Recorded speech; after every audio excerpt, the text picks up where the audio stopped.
guys! This is again Shannon, an online seller, pageantera, and now a first-year college student. And for today's video, samahan niyo kami mag-grocery, pumunta ng Pasakaw para mamalengke at kumain nitong kinalas. Let's go!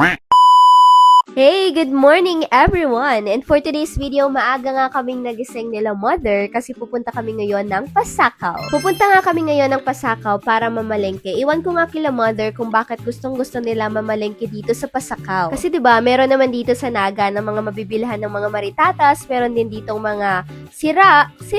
Ewan ko, basta bet nila na pumunta pa dito galing Naga, pupunta dito sa Pasakaw para lang mamalengke. Ako naman, ngayon lang naman ako nakasama sa kanila kasi madalas busy ako kapag Sunday, may mga ginagawa ako. Kaya naman ngayon na medyo maluwag-luwag yung schedule natin, talagang sumama na ako mga be. Para naman ma-experience ko ulit ang pag-grocery, pag-mamalengke dito sa Pasakaw. At talaga nga naman mga be, kakababa ko lang ng sasakyan. Ay, ito na naman ako, nagpipili na naman ako dito ng mga bagong bukas na sandals. Nadaanan kasi namin to ni mother. Talagang pagpasok namin doon sa may arko, nakita agad namin itong mga sapatos ni kuya. And then sabi ko kay mother, hiling muna kita, baka may magayon. Halatang na lang digdi si daddy, diba? At di pa nga ako natagal, siguro mga 10 minutes pa lang ako dito. Ay, may napili na ako mga be. Oy, wag kayo kasi nasa 1,250 lang ang binayaran namin dito. 5 sandals na yun mga be, kasama na doon yung mga heels na hawak ko kanina. At ito naman si daddy, pagkatapos niya nga mag-park, ay pumili din siya dito ng sapatos. At salamat nga rin pala kay kuya dahil marami yung discount na nakuha namin dito. Yes! At ayan, after nga namin pumili doon sa okay-okayan, doon sa sapatosan, ay nandito na kami sa palengke mismo ng Pasakaw. Alam nyo pa ba, nung bata ako,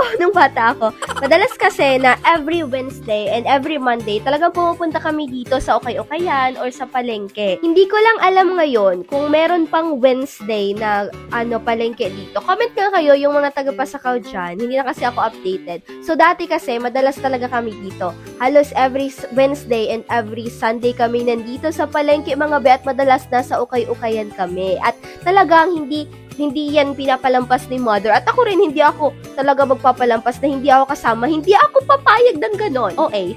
Gets nyo ako, diba? Alam ko ang gets nyo ako. Dapat mag-gets nyo ako na talagang gusto natin sumama sa mother natin, sa mga magulang natin kapag namamalengke. Kasi, alam nyo na, may mga natuturo tayo na talagang gusto rin natin ipabili. Wow!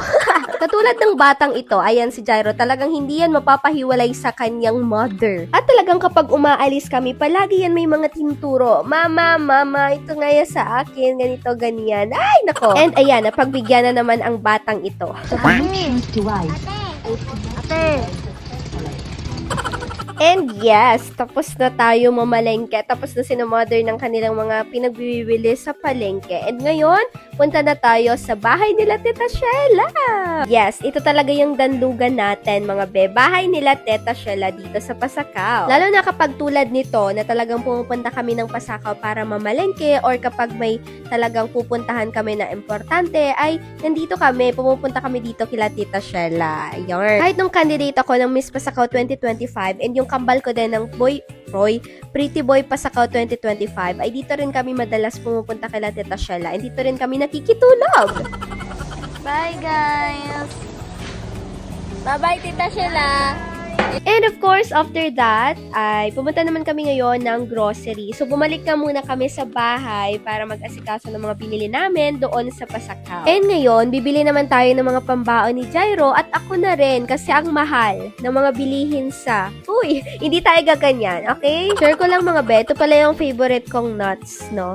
Yung almonds. Favorite ko to mga be at gustong-gusto ko yan papaken kapag nagre-review ako. Support nga na to mga be, pina-video ko si mother. Sabi ko, video mo nga ako kasi gusto ko na parang aesthetic tayo na nag-grocery tayo, ganon. Tapos tingnan nyo ba naman kung saan pumupunta at talagang anong binibideo mo dyan ha? Wala ako dyan ha, hindi yan mga panindang yan ng vlogger. Ayan, may maayos na video naman pala sa akin dito. And of course, for our last stop for today's video ay dito sa Kinalasan. Dito nga pala yan mga be sa kanto ng Francia. Dito kami madalas magkinalas ng mga friendship ko mga be. Masiram talaga kaya digdi ang kinalas mga be. First time ko nga, kang inot ko nga ng pagdigdi tapos nanamitan ko siya. Uy, grabe, masiraman niya ako. Balik ulit kita digdi. Tapos hanggang na-influensyahan ko naman ang sakuyang parents. O, kaya ayaw kami ngunyan digdi. Mga be, hindi ko alam kung halata nyo. Pagpasensyahan nyo na kasi iba yung boses ko ngayon. Kasi medyo paus ako ngayon. Pero G lang, kasi nakapag voice over naman tayo, di ba?